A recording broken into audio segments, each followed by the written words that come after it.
Je reprends la procédure habituelle. Ma ligne d'horizon, le centre de mon regard, une direction à 45 degrés vers ma gauche, une direction à 45 degrés vers ma droite. Un dessin donc qui sera assez petit. Ces points, que nous avons appelés 45 gauche et 45 droite, sont souvent appelés en perspective les points de distance. En effet, ils correspondent à la distance à laquelle serait vue cette observation, perpendiculairement à C et avec une inclinaison de 45 degrés vers ce point. C'est pourquoi nous l'appelons l'œil de la perspective. Depuis ce point, au-dessus de notre feuille, notre champ de vision constitue un cône qui rencontre notre dessin à une certaine distance, d'où le terme perspective conique. Ici, j'ai un cône de 45 degrés qui aboutit donc à 45 droite et 45 gauche. Point que je peux également atteindre par rabattement de cette distance perpendiculairement à C. Ce qui facilite ma tâche de dessinateur pour savoir, depuis mon œil, où se propage la direction de l'espace. Je peux même trouver sur l'horizon d'autres points qui entretiennent une relation d'angle droit en faisant pivoter mon équerre.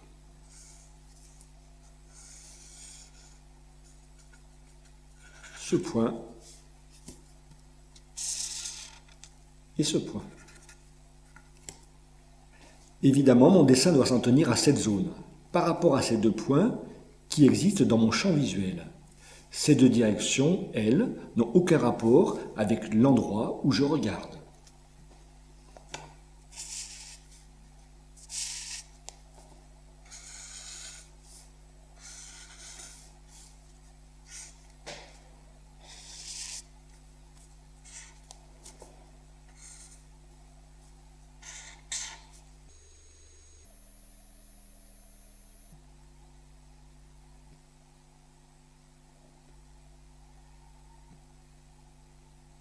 Petit à petit, mon espace se construit et je prends toujours garde à ne pas outrepasser mon champ visuel, dont les points 45 gauche et 45 droite constituent toujours des éléments extérieurs à ma perspective. Ceci reste vrai, quelle que soit la dimension de ma perspective. Ici, les points 45 sont au bord de mon carnet de croquis. Un agrandissement montre que mon dessin ne rattrape jamais mes deux points à 45.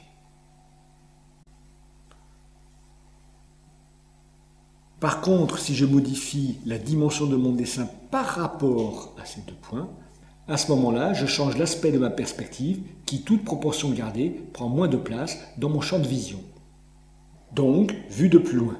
En effet, si l'on considère un personnage, ici vu de dessus, qui observe cet objet. Dans son champ de vision, son observation occupera cette portion. Si l'objet s'éloigne, alors il prendra moins de place dans le champ visuel de l'observateur.